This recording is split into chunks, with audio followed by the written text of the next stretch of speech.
Future, but sum up the performance in your words. You know, I think I did a lot of good things. I think the boxing exchanges wasn't even a no, like, you know, I was having a lot of success with the boxing exchanges.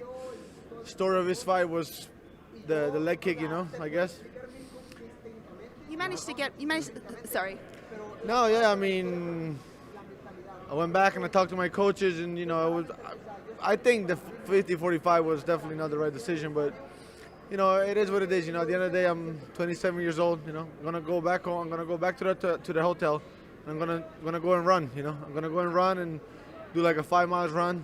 I didn't even take a hot shower because I feel like I don't deserve it. You know, that's how crazy I am. But you know, I'm gonna go back and work and get ready for the next fight. You know. You had some success with the takedowns, obviously, but Izzy's a hard guy to take down and to keep down, if you like. Do you feel like you could have done more in that department? You know, it's really slippery. He has his own, like, his game in his own way of staying in the ground. You know, like he does what he does, and his game in his own way. You know, he might not be like, you know, offensive or anything, but defensively he's pretty good. And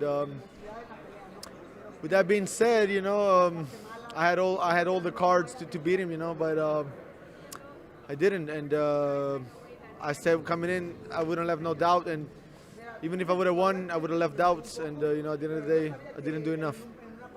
He gave props to you when we spoke to him as well, saying, you know, you were tougher and, you know, you did hit harder than previously. So, you know, there was a few words between the two of you afterwards, but then he sort of stepped away and didn't necessarily like what you said. What was said? Well, because right after the fight, I thought I won, you know, and he's like, you know, no, you didn't win, you know.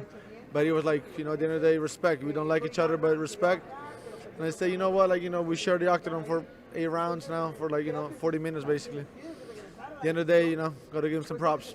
Absolutely, both fighters that give it your all. And I know you're not going to necessarily be thinking about what's next right now, but one name I would like to float with you is our Englishman, Darren Till, because the two of you were scheduled to fight, and then there was a little bit of beef backwards and forwards on questioning his injury.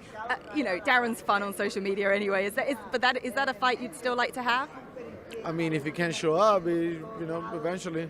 But to be honest, you know what? Like, I like to really destroy this drunk guy that can't even stay off drinking, and it's Borachinia eventually, you know. But you know, either way, you know, I'm game. I am as game as it comes. You know, I always show up. There's no one fight that I didn't show up. You can count on, you know, you can count on me. When there's a fight and when there's a date, I'll show up. So we'll see, you know. Who are you referring to? The drunk fighter, Paulo Costa? Yeah, because Paulo of what? Costa, yeah. Because I feel like he's a little bit like, you know, he's not straight too much. You know, he's just. I don't know what he's about, but if he can make it to a fight, I'll definitely like to smack this guy. You know. Well, it sounds like, you know, go do your run.